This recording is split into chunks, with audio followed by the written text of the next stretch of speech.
যাদের বাসায় পবিত্র স্বামী ছিল, স্বামী থাকা সত্ত্বেও পরকীয়া করেছে পরপুরুষের সাথে। আর এই পরকীয়া শুধু যৌন সম্পর্কে বোঝানো হয় না, এই ফোনে কথা বলা, এই অন্যের হাজবেন্ডের দিকে মন্দ চোখ দিয়ে তাকানো, তাদের সাথে কফি খাওয়া, মেলামেশা করা, এগুলো সবই পরকীয়ার অন্তর্ভুক্ত। শুধুমাত্র বিছানায় যৌন সম্পর্কটাই পরকীয়া নয়, চোখের, মনের, কথার, কানের সমস্ত জেনাই পরকীয়ার অন্তর্ভুক্ত। আমরা মা বোনদেরকে সতর্ক থাকার অনুরোধ করব। প্রিয় মা বোনেরা, ভালো করে শুনুন। নবী করিম সাল্লাল্লাহু আলাইহি ওয়াসাল্লাম বলেছেন যে আমি জাহান্নাম দেখেছি এবং দেখেছি সেখানকার বেশিরভাগ অধিবাসী হচ্ছে নারী জাতি। ইন্না লিল্লাহি ওয়া ইন্না ইলাইহি রাজিউন। মনে করবেন না যে আল্লাহ পাক মেয়েদের প্রতি জুলুম করতে পারেন। নিঃসন্দেহে আল্লাহ পাক কারো প্রতি জুলুম করবেন না। ইন্নাল্লাহা লা ইয়াজলিমু মিসকালা যাররা।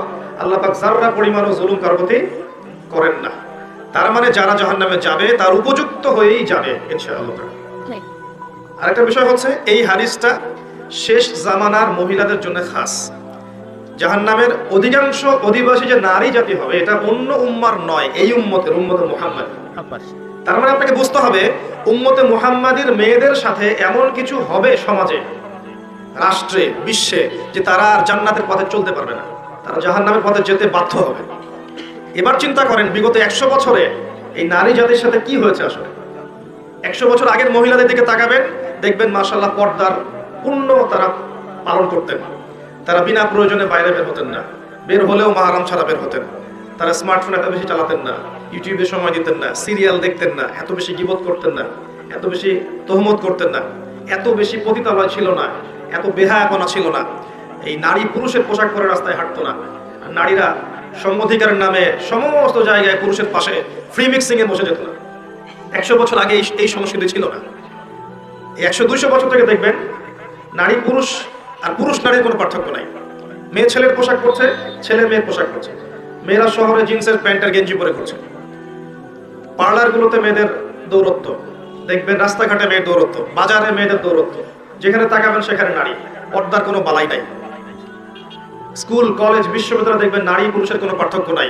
ফ্রি মিক্সিং, ছেলে মেয়ে খোলামেলা মেলামেশা করছে এবং ব্যাপক জেনা ছড়াচ্ছে, ব্যাপক ধর্ষণ হচ্ছে, সংসার ভেঙে যাচ্ছে, পরকীয়া হচ্ছে, দুনিয়ার সিরিয়াল নিয়ে তারা ব্যস্ত হয়ে আছে।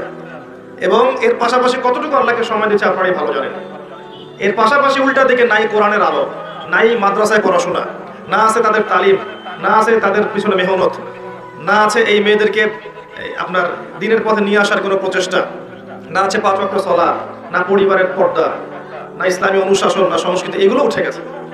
এর ফলশ্রুতিতে বিগত 100 বছর আপনি দেখবেন নারীরা জাহান্নামে যাওয়ার উপযুক্ত হয়েছে বলেই আল্লাহ রাসূল সাল্লাল্লাহু আলাইহি ওয়াসাল্লাম দেখে এসেছেন যে কিয়ামতের মাঠে এবং জাহান্নামের এই গহ্বরের মধ্যে নারীদের সংখ্যা হবে বেশি।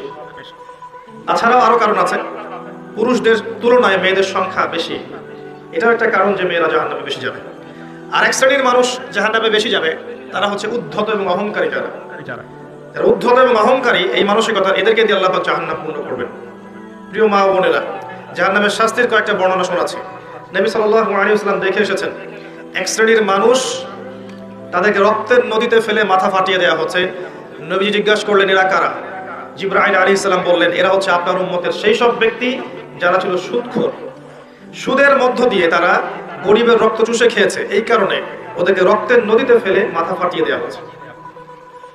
যে ব্যক্তি সুদ খাবে, যে সুদ দিবে, যে সুদের সাক্ষী থাকবে এবং সুদের কথা লিখে রাখবে, 4 শ্রেণীর মানুষকে আল্লাহ রাসূল সাল্লাল্লাহু আলাইহি ওয়াসাল্লাম সমানভাবে অভিশাপ করেছেন। আমরা আশা করব আপনারা সুদ খাবেন না, পরিবারের কর্তাকে সুদের দিকে উদ্বুদ্ধ করবেন না এবং সুদী সমিতির মধ্যে নাম লেখাবেন না। আল্লাহ পাক বোঝার তৌফিক দান করুন। তিনি দেখে এসেছেন এক শ্রেণীর মানুষকে সামনে ভালো গোশত দেওয়া হয়েছে, পাশে নোংরা পচা গোশত দেওয়া হয়েছে। তারা ভালো গোশত খাচ্ছে না, পচা গোশতগুলো খাচ্ছে। নবীজি বললেন এরা হচ্ছে, নবীজিকে বলা হলো এরা হচ্ছে আপনার উম্মতের সেই সব ব্যক্তি যাদের বাসায় পবিত্র স্বামী ছিল, স্বামী থাকা সত্ত্বেও পরকীয়া করেছে পরপুরুষের সাথে। আর এই পরকীয়া শুধু যৌন সম্পর্কে বোঝানো হয় না, এই ফোনে কথা বলা, এই অন্যের হাজবেন্ডের দিকে মন্দ চোখ দিয়ে তাকানো, তাদের সাথে কফি খাওয়া, মেলামেশা করা, এগুলো সবই পরকীয়ার অন্তর্ভুক্ত। শুধুমাত্র বিছানায় যৌন সম্পর্কটাই পরকীয়া নয়, চোখের, মনের, কথার, কানের সমস্ত জেনাই পরকীয়ার অন্তর্ভুক্ত। আমরা মা বোনদেরকে সতর্ক থাকার অনুরোধ করব।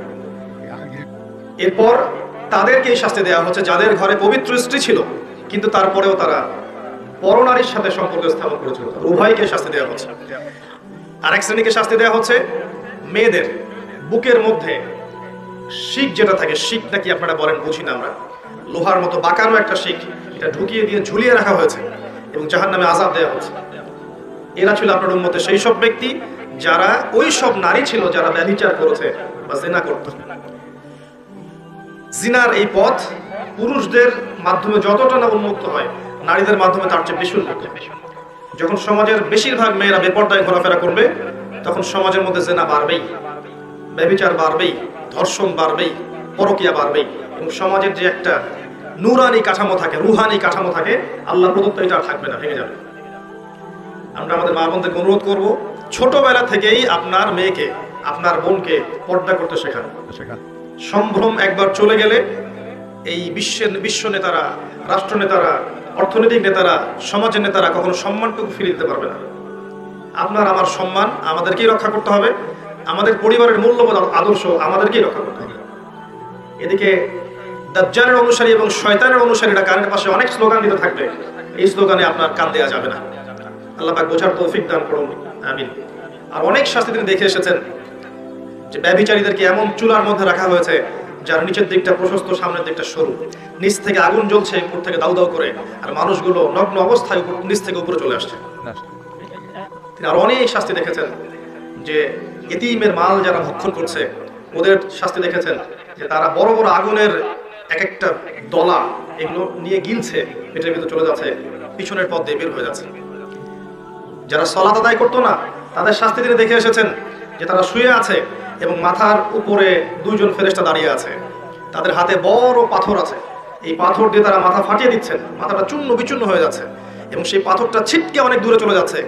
এরপর সেই পাথর তারা আবার আনতে যাচ্ছেন, এই ফাঁকে এই মাথাটা আবার আগের জায়গায় চলে আসছে, আবার পাথরে নিয়ে আবারও মাথার উপরে আঘাত করে মাথাটাকে চূর্ণ বিচূর্ণ করা হচ্ছে। কাদের শাস্তি? যারা ফরজ নামাজ পড়তো না, ঘুমিয়ে থাকতো। নবী সাল্লাল্লাহু আলাইহি সাল্লাম বলেছেন, 4টা কাজ যদি কোনো মেয়ে করতে পারে, জান্নাতে যাওয়ার জন্য 8টা দরজা আল্লাহ পাক খুলে দেবেন ইনশাআল্লাহ। মাত্র 4টা কাজ কোনো নারী যদি করতে পারে, তার জন্য আল্লাহ পাক জান্নাতের 8টা দরজাই খুলে দেবেন ইনশাআল্লাহ। যে দরজা দিয়ে ইচ্ছা সে প্রবেশ করতে পারবে। তার প্রথম কাজ হচ্ছে, যেই নারী 5 ওয়াক্ত সালাত আদায় করে। কতজন মেয়ে এখন 5 ওয়াক্ত সালাত পড়ে নিজেরাই ভেবে দেখেন, বা আদৌ সালাতের নিয়ম কানুন জানে কিনা ভেবে দেখেন, ওযু ঠিকমতো করতে পারে কিনা ভেবে দেখেন, সালাতের ফরজ ওয়াজিব কোনটা, সুন্নাহ কোনটা, মুস্তাহাব জানে কিনা এটা ভেবে দেখেন। জীবনে কোনোদিন সালাত শিক্ষা একটা বই পড়েছে কিনা এটাও ভেবে দেখেন। 12, 14, 15 বছর স্কুল কলেজ ইউনিভার্সিটিতে পড়েছে, 20 বছরের মতো একটা নামাজ শিক্ষা বই পড়েছে কিনা ভেবে দেখেন। এই মেয়ে কি বিনা হিসেবে জান্নাতে যাবে?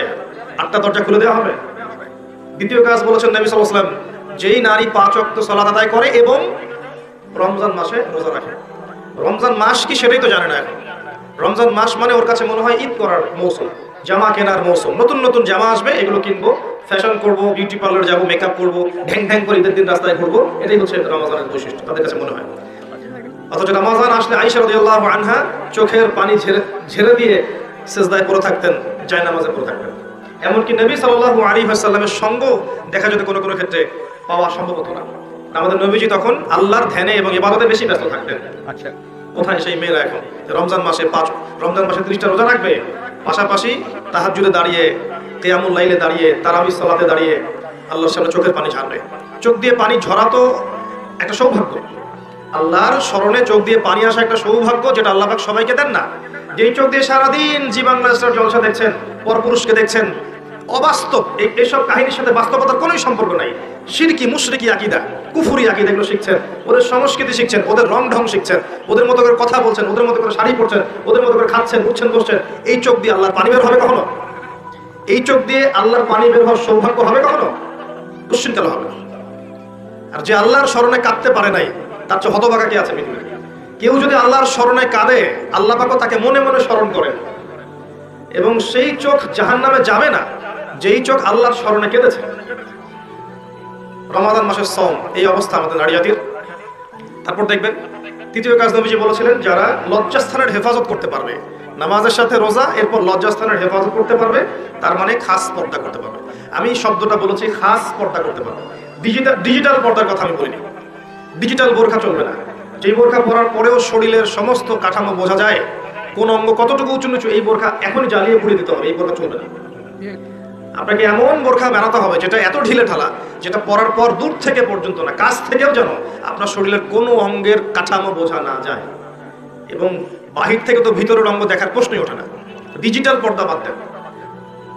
তারপরে পর্দা বলতে শুধু এটাই নয়, কথার পর্দা আছে, চাহনির পর্দা আছে, হাঁটার পর্দা আছে, কথাবার্তার পর্দা আছে, চোখের পর্দা আছে, মনের পর্দা আছে। এই সমস্ত বিষয়গুলো না আসা পর্যন্ত পর্দা পরিপূর্ণ হয় না। যদি খাস পর্দা করে আপনার মেয়েটা কফি হাউসে বসে তার বয়ফ্রেন্ডের সাথে কফি খায়, এই পর্দার কি কোনো দাম আছে? এটা হচ্ছে ঘরের জানালা বন্ধ করে দরজা খুলে দেওয়ার মতো পাপ। এই বোকামি কেউ করবে? শুধুমাত্র পোশাকটাই পর্দা নয়, মনের পর্দা আছে, চলনে বলনে পর্দা আছে, কথায় পর্দা আছে, চোখের পর্দা আছে। শোনেন, সূরাতুল কাসাসের মধ্যে আল্লাহ রাব্বুল আলামিন মূসা আলাইহিস সালামের একটা গল্প উল্লেখ করেছেন, ঘটনা, যে মূসা আলাইহিস সালাম যখন শুআইব আলাইহিস সালামের কওমের মধ্যে গেলেন, সেখানে তিনি একা ছিলেন, কারণ তিনি মার্ডার কেসের আসামি হয়ে গেছেন।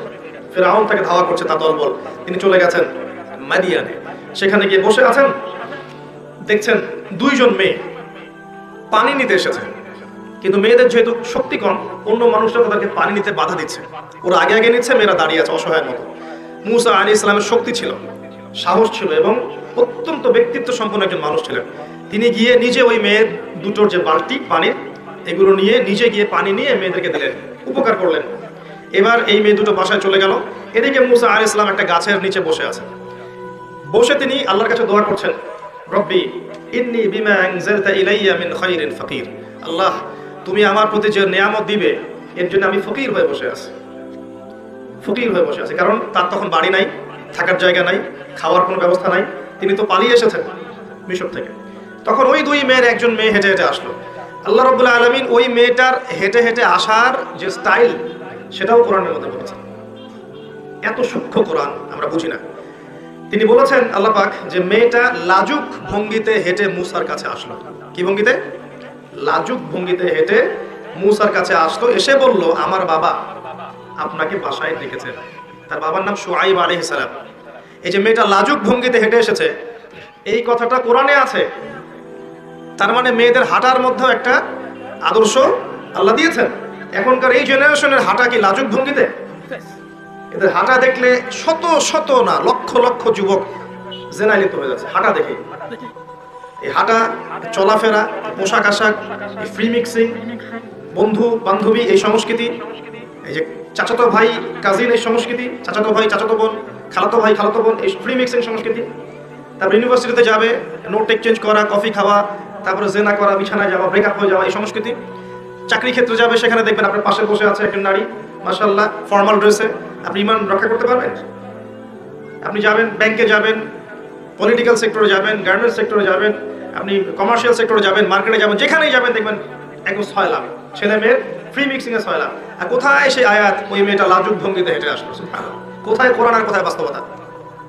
কোথায় কোরআন, কোথায় বাস্তবতা? দেখছেন? ওই মেয়েটার সাথে আল্লাহ রাব্বুল আলামিন এই মূসা আলাইহিস সালামের বিয়ে দিলেন। পরে তিনি তাকে বিয়ে করেছেন এবং 8 বছর শুআইব আলাইহিস সালামের ফার্মে চাকরি করেছেন মূসা আলাইহিস সালাম। তার মানে একজন ব্যক্তিত্ব সম্পন্ন পুরুষ একজন ব্যক্তিত্ব সম্পন্ন মেয়েও পায়। আর যে নারীর কোনো ব্যক্তিত্বই নাই, ওই নারী কি কোনো ব্যক্তিত্ব সম্পন্ন পুরুষ গ্রহণ করবে? করবে না। এইরকম বেপর্দা এবং বেহায়াপনায় যে নারীরা আছে, এরা কখনো ইমানদার, প্রকৃত ইমানদার, মুত্তাকি, পরহেজগার স্বামী খুঁজে পাবেন না। আর যখন আপনি পাবেন না এমন স্বামী, তখন আপনার জীবনটা হবে জাহান্নাম। দেখবেন আপনি যেমন মানসিকতার, স্বামীও দেখবেন মাশাআল্লাহ আপনাকে রেখে বাইরে 3টা 4টা 5টা প্রেম করে বেড়াচ্ছে। আর কিফাউন কিরাম, আল্লাহ পাক যেটা বলেছেন, মানে ইকুয়ালি ডিলড হবে। আপনি যেমন হবেন আপনার স্বামী তেমনই হবে, আপনি যেমন হবেন আপনার স্ত্রীও তেমনই হবে। বিয়ের সময়, বিয়ের পরে চেঞ্জ হতে পারে। হয়তো 2 জন হেদায়েতের উপর ছিল, বিয়ের পরে একজন পথভ্রষ্ট হয়ে গেছে, হতে পারে। বা 2 জন পথভ্রষ্ট ছিল, বিয়ের পরে হেদায়েতের উপর আসছে, হতে পারে। কিন্তু একজন ব্যভিচারী পুরুষ ব্যভিচারী নারীর জন্য, আর মুত্তাকি পুরুষ মুত্তাকি নারীর জন্য। এটাই হচ্ছে আল্লাহ পাকের হিসাব। তো আমি জাহান্নাম বলতে গিয়ে এতদূর পর্যন্ত এসেছি। নবী সাল্লাল্লাহু আলাইহি ওয়াসাল্লাম যেটা বলেছেন, জাহান্নাম মানেই নারী আর নারী। তার মানে শেষ জামানার মেয়েদের সাথে এমন কিছু হবে যার ফলশ্রুতিতে আপনারা আর জান্নাতের পথে চলতে পারবেন না। আমি বলে দিচ্ছি এটা কি হয়েছে। শেষ জামানায় মেয়েদের সাথে ফেমিনিস্ট রেভলিউশন নামে একটা বিপ্লব হয়েছে, যে মেয়ে ছেলের কোনো পার্থক্য নাই, সবাই সমান, আপনি আর পর্দার বালাই নাই, আপনি পুরুষের সাথে কাঁধে কাঁধ মিলে যেখানে ইচ্ছা সেখানে করবেন। এই যে ফেমিনিস্ট রেভলিউশন, এর ফলশ্রুতিতে আপনি আপনার তাওহীদ হারিয়েছেন, সুন্নত হারিয়েছেন, নবীর আদর্শ হারিয়েছেন, পর্দা হারিয়েছেন, সম্মান হারিয়েছেন, ইজ্জত হারিয়েছেন, আল্লাহর ওই নুরানি খাতা থেকে নাম কাটা পড়ে গেছে। তওবা করে যদি ফিরে আসতে পারেন, এখনো যদি তাওহীদে আসতে পারেন, সুন্নতে আসতে পারেন, খাস পর্দায় আসতে পারেন, 5 ওয়াক্ত সালাত আদায় করতে পারেন, যাকাত দিতে পারেন, রমজানের সওম রাখতে পারেন, সুন্দর করে আল্লাহর আদেশ নিষেধ মেনে চলতে পারেন, এবং এই যে 4টা কাজ সালাত, সওম, পর্দা এবং স্বামীর আনুগত্য, এই 4টা কাজ করতে পারেন, ইনশাআল্লাহ তাআলা আজও সম্ভব আপনার সমস্ত গুনাহকে নেকিতে পরিবর্তন করা, এবং পরকালে কিয়ামতের মাঠে আপনার জন্য জান্নাতের 8টা দরজা খুলে যাওয়া। এটা এখনো সম্ভব।